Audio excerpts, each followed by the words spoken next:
తీలా తీయాలి ఇప్పుడు వేస్తున్నా.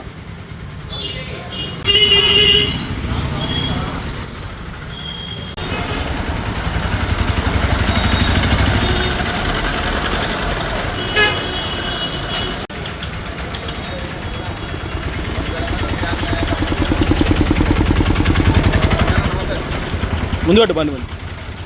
నమస్తే తమ్ముడు.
అయితే అడ్డుకోవాలంటూ కార్యాచరణ అయితే రూపొందిస్తున్నారు. దీనిలో భాగంగా రాజన్న ఆలయం పునర్నిర్మాణాన్ని వ్యతిరేకిస్తూ నేడు వేములవాడ పట్టణ బంద్కు అయితే ఆలయ పరిరక్షణ సమితి నాయకులు అయితే పిలుపునిచ్చారు. ఈ బంద్లో వర్తక వాణిజ్య వ్యాపార సముదాయాలు స్వచ్ఛందంగా పాల్గొంటున్నాయి. ఈ నేపథ్యంలో అభివృద్ధి పేరుతో భక్తుల మనోభావాలను విశ్వాసాలను కాంగ్రెస్ ప్రభుత్వం దెబ్బతీస్తుందని పరిరక్షణ సమితి నాయకులు అయితే మండిపడుతున్నారు. ఆలయ విస్తరణ పేరుతో భక్తులకి స్వామివారి దర్శనాన్ని నిలిపివేస్తే ఉపేక్షించబోమంటూ కూడా పరిరక్షణ సమితి నాయకులైతే హెచ్చరిస్తున్నారు. దేశంలో ప్రధాన దేవాలైనటువంటి అయోధ్య, కాశీ, ఉజ్జయిని లాంటి ఆలయాల్లో విస్తరణ సమయంలో కూడా ఎక్కడ కూడా భక్తులకు ఇబ్బంది కలగకుండా దర్శనాలకు అనుమతించారని, అదేవిధంగా ఇక్కడ రాజన్న ఆలయంలో కూడా భక్తులకు ఎలాంటి ఇబ్బందులు తలెత్తకుండా దర్శనానికి ఏర్పాట్లు చేయాలని పరిరక్షణ కమిటీ నాయకులు అయితే డిమాండ్ చేస్తున్న పరిస్థితి అయితే కనబడుతుంది. ఆలయాన్ని మూసివేయడం, భక్తుల దర్శనాలను నిలిపివేయడం లాంటి చర్యల వల్ల రాజన్నను నమ్ముకొని జీవించే వేలాది కుటుంబాలు ఉపాధిని కోల్పోతే అంటూ పరిరక్షణ సమితి నాయకులు అయితే ఆందోళన వ్యక్తం చేస్తున్నారు. ఈ నేపథ్యంలో పలు డిమాండ్లతో ఆలయ పరిరక్షణ నాయకులు అయితే కార్యాచరణ రూపొందించుకుంటున్నారు. మొదటగా భక్తులకు సంబంధించిన దర్శనాలు, పూజలు యథావిధంగా కొనసాగించాలంటూ డిమాండ్ చేస్తున్నారు.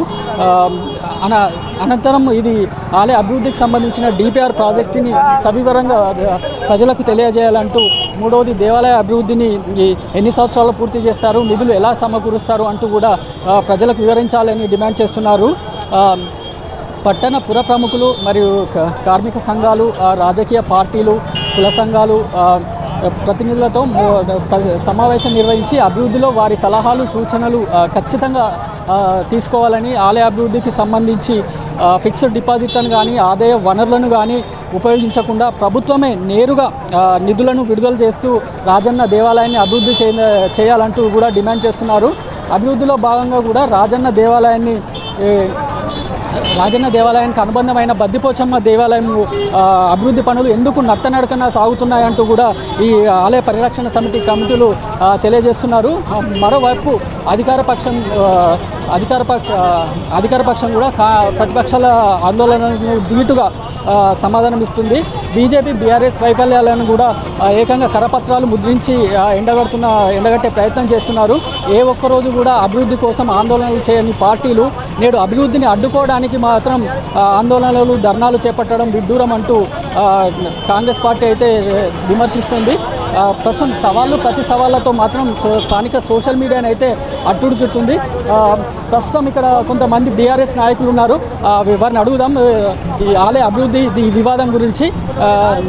సార్ చెప్పండి, ఇప్పుడు ఆలయ వివాదంపై అసలు ఇప్పుడు సరికొత్త ఎందుకు వివాదం చోటు చేసుకుంది అంటే, అభివృద్ధి చేస్తే ఎవరు వద్దనరు, ప్రతి ఒక్క పౌరుడు స్వాగతిస్తూ ఉన్నాడు అభివృద్ధి. కానీ వేములవాడ గుడిని మూసేసి, అంటే దర్శనాలు బంద్ చేసి, భీమేశ్వరాలయం దగ్గర దర్శనాలు పెడతాం, వేములవాడ గుడి బంద్ చేసి అభివృద్ధి చేస్తామంటే అది ఎట్లా సాధ్యం చెప్పండి? గతంలో గత ప్రభుత్వాలు అభివృద్ధి చేయకుండా ఎలాంటి ధర్నాలు కానీ రాస్తారోకలు చేయలేదు. కేవలం ఇప్పుడు ఆ అభివృద్ధిని అడ్డుకునే కుతంత్రంతోనే మీరు ఇలాంటి బంధులకు పిలుపునిస్తున్నారని కాంగ్రెస్ పార్టీ నాయకులు ఆరోపిస్తున్నారు. ప్రజలు గమనించాల్సింది, కాంగ్రెస్ పార్టీ వాళ్ళు గమనించాల్సింది ఒకటే, మేము అభివృద్ధిని అడ్డుకుంటలేము. మేము ఓన్లీ టెంపుల్ దర్శనాలు బంద్ చేసి భక్తుల కష్టాలు తెస్తున్నారు కాబట్టి టెంపుల్ దర్శనాలు బంద్ చేయొద్దు, టెంపుల్ దర్శనాలు కొనసాగి. కాశీలో డెవలప్ చేయలేదా టెంపుల్ దర్శనాలు పెట్టి? ఉజ్జయినిలో డెవలప్ చేయలేదా? చేసినారు కదా. యాదగిరిగుట్టలో బాల నరసింహస్వామిని పెట్టి చేయలేదా? అలాగే దర్శనాలు కొనసాగించుకుంటూ మీరు అభివృద్ధి చేయమంటాం. ప్రజలకు కనీస సౌకర్యాలు లేవు, భక్తులకు కంపార్ట్మెంట్లు లేవు, కంపార్ట్మెంట్లలో సమస్యలు పడిపోతున్నారు. వాళ్ళ గురించి అక్కడ నుంచి కట్టుకుంటారండి, అభివృద్ధి చేసుకుంటారండి. గుడి మీయాల్సిన అవసరం ఏముంది? సరే, ఈ గవర్నమెంట్ మేము అభివృద్ధి 3 సంవత్సరాల ప్రభుత్వం ఉంది, ఇప్పుడు నువ్వు అభివృద్ధి స్టార్ట్ చేస్తావు. ఒకవేళ బంద్ అయితే ఆ 3 సంవత్సరాల్లో అభివృద్ధి కాక గుడి తెరుచుకోకపోతే ప్రజల భక్తుల మనోభావాలు అప్పుడు ఎక్కడికి పోవాలి ప్రజలు? మళ్ళీ మీరు గెలుస్తారా? ఒకరు గెలవకపోతే ఇక్కడ స్థానికులు కూడా ఉపాధి కోల్పోతుండ్రు దర్శనాల గురించి అంటుండ్రు. కానీ దీర్ఘకాలిక ప్రయోజనాల విషయానికి వస్తే వాళ్ళకి కూడా ఉపాధి అవకాశాలు పెరుగుతాయి, గుడిని విస్తరిస్తే అని కాంగ్రెస్ నాయకులు చెప్తున్నమాట. దీనిపై సరే, ఇప్పుడు వాళ్ళు ఇప్పటి వరకు ఎంత డబ్బు వచ్చింది చెప్పిర్రా? చెప్పలేదు. ఎంత టైంలో చేస్తారు? ఒక ఇల్లు కడితేనే ఒక సంవత్సరం అంటే 2 ఏళ్ళు పడుతుంది. ఒక టెంపుల్ కట్టాలంటే మూసేస్తే 3 సంవత్సరాల వ్యవధిలో కడతారా? ఇక్కడ కాంగ్రెస్ గవర్నమెంట్ నా దగ్గర డబ్బులు లేవంటుంది. మీరు ఎక్కడి నుంచి తీసుకొస్తారు? మీరు పోయి అడగడమే కదా. ఒకవేళ వాళ్ళు ఇవ్వకపోతే ఈ ప్రజల పరిస్థితి ఏంది? భీమేశ్వరాల దర్శనాలు అంటే చాలా ఇరుకు, 20 మంది అయితేనే మూసుకపోతుంది. అట్లాంటిది నువ్వు టెంపుల్ బంద్ చేస్తే పరిస్థితి ఏంది? మీరు ఆలోచించండి ఒకసారి. ఇవాళ బీఆర్ఎస్ హయాంలో ప్రతి ఏటు 100 కోట్లు తెస్తానని కేసీఆర్ మాట ఇచ్చి తప్పారు అనుకుంటూ ప్రధాన ఆరోపణ చేస్తున్నారు కాంగ్రెస్ పార్టీ వారు. ఇది అప్పుడు బీఆర్ఎస్ హయాంలోనే ఒక్కసారి అటు పోయి చూడండి. పార్కింగ్ ప్లేస్ 33 ఎకరాల చెరువు, ఇక్కడ బద్దిపోషమ్మ ఆలయంలో గుంటలో ఉన్న ఎకరం స్థలం చేసినాము. చాలా అద్భుతంగా డెవలప్ చేసినాం. చుట్టూ బైపాసులు బీఆర్ఎస్ హయాంలోనే జరిగినాయి. ఈ గుడికి ప్రతి ఒక్కటి అక్కడ ఒక్కసారి 33 ఎకరాలతోని ఇప్పుడున్న పార్కింగ్ స్థలము, దానికి స్థలం సంపాదించి ఇదే బీఆర్ఎస్ పార్టీ, ప్రజలకు ఇబ్బందులు లేకుండా. ప్రస్తుతం రాజన్న అభివృద్ధి కేంద్రంగా వేములవాడ రాజకీయాలు అయితే సరికొత్త హీట్ ఎక్కుతున్నాయనే చెప్పవచ్చు. ఇది ఇక్కడి పరిస్థితి. కెమెరామెన్ అరుణ్తో రాజు, ప్రైమ్ 9 న్యూస్, వేములవాడ నుంచి.